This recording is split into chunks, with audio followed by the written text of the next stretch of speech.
and I am the Vice President of the College Republicans here at Stony Brook University. Before we begin, let me give you all a brief background of who Ben Shapiro is.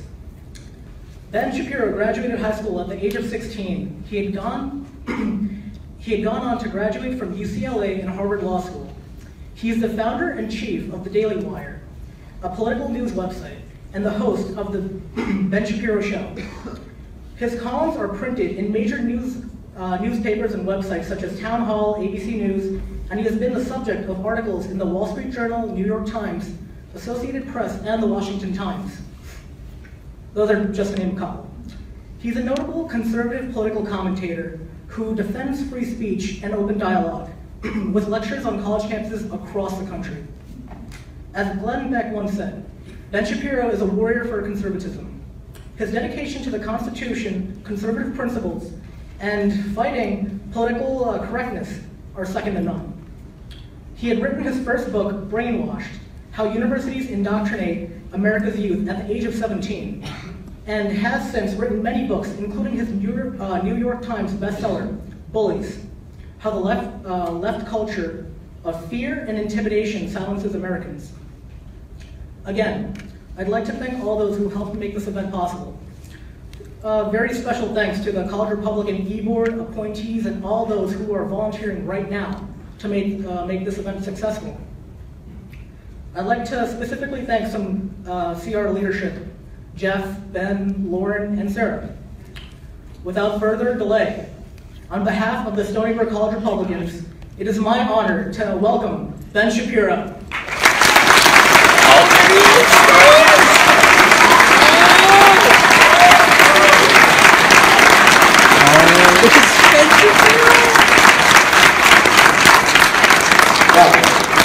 Thank you so much for having me. Thanks to Young America's Foundation for sponsoring tonight's lecture, and I'm very excited to be here at Stony Brook. I want to lead off by just making one thing clear, which is that this lecture apparently does not count for credit in your new diversity curriculum, which makes sense since you'll probably learn something at this lecture.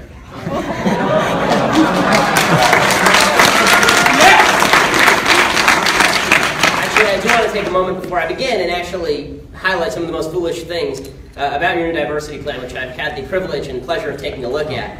I'm just going to go through some elements here. SUNY aspires to be the most inclusive state university system in the country. SUNY will identify diversity, equity, and inclusion as essential aspects of system and campus planning and as indispensable characteristics of academic excellence. Really? What kind of diversity what's the political breakdown of the professoriate here, do you think? And also, what does skin color have to do with academic excellence exactly? Say diversity of skin color, what does that have to do with being a great college as opposed to, I don't know, having good students? And what do they mean by equity?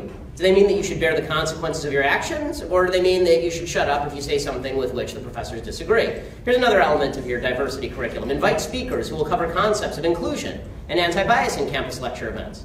Anti-bias, right? Like, for example, it might be biased to imply that all white people are beneficiaries of a magical system and are implicitly racist. That might be a little biased.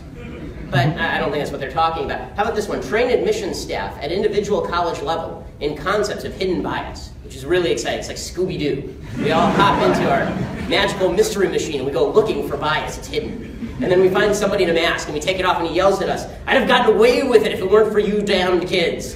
Sounds like fun? It's requiring all new students to attend a 1-hour course on diversity and a 1-hour course on gender during opening weekend.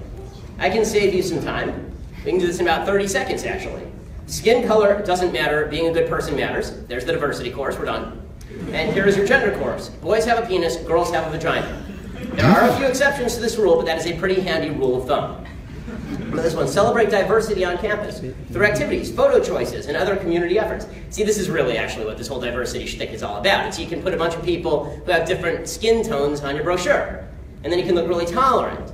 And then the administrators can brag to their friends about this brochure so that they don't have to live near any of the people who look like the people on this brochure.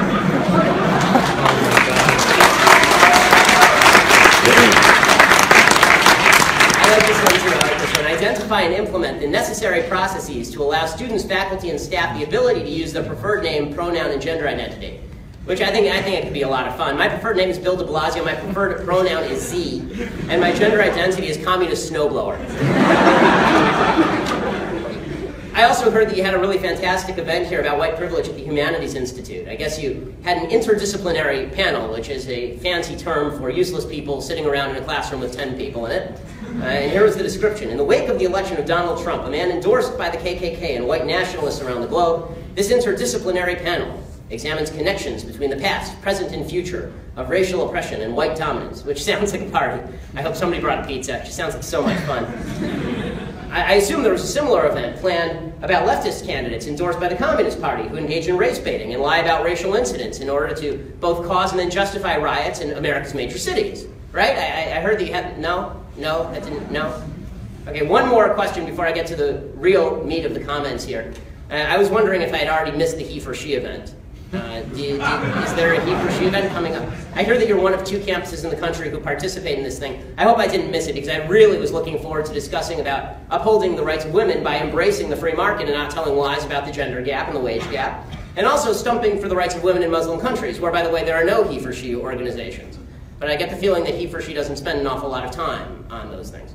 Okay, with all of that out of the way, I actually want to discuss where all of this comes from, the talk of white supremacy and mythical wage gaps and diversity of skin color as the highest value. And it comes from a perverse perspective on what mankind is, what people's rights are, and what their responsibilities are.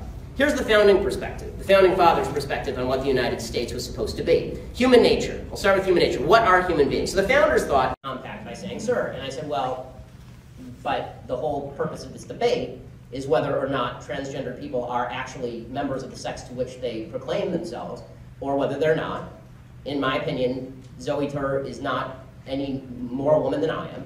Zoe Tur is a man, and I call men sir when I'm speaking to them.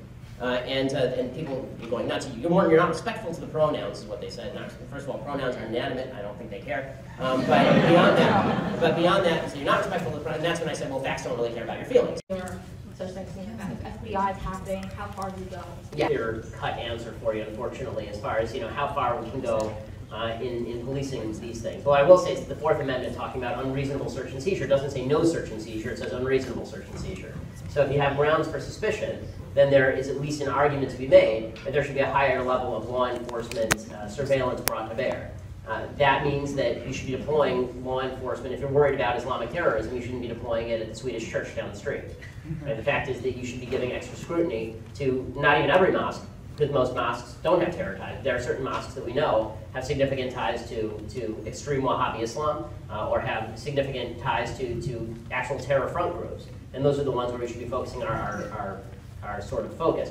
As far as what the FBI does, what the CIA do, their ability to, we do have to give them a fair bit of credit. In a country of 300 million people, it's very hard to keep track of anyone who could be bad. And it's always easy to see the red flags in retrospect. It's not quite as easy to see them when they're popping up. What that does mean is that the first thing that we have to do is recognize who real friends are in the moderate Muslim community. I think a lot of the groups that have been named moderate or not. I don't think CARE is a moderate group, for example, the Council on American Islamic Relations. I don't think the Islamic Society of North America is a moderate organization. Because moderate organizations are harder to find, a lot of authority figures have it's important to label and figure out which groups are good and which ones are bad, and then to actually take seriously the threat from those groups and keep track of those groups. Now, again, it's a delicate balance because you don't want the government policing every movement by everybody. But I am not somebody who believes that, for example, the TSA ought to be giving the same scrutiny to everybody who walks through the stupid machine. The TSA stinks at everything, just like the rest of the federal government. And instead what they should be doing is employing the exact same methods that the Israeli intelligence used when they screen people for flights, which includes behavioral profiling, which is an actual thing. Right? And yes, monitoring social media. That doesn't mean... First I want to say thank you for coming here tonight. Thank you for coming. Earlier tonight, you said that Asians are the most prosperous ethnicity in America. By what metric are they by income? Really? Yes. What source? Well, I mean, that was true as of the census tract from 2010. Yeah. According to what source do they have the highest? Census.gov. Thank you. And also, you said earlier that there's a poll that shows that black people think black people are racist. Rasmussen poll 2013. Thank you very much.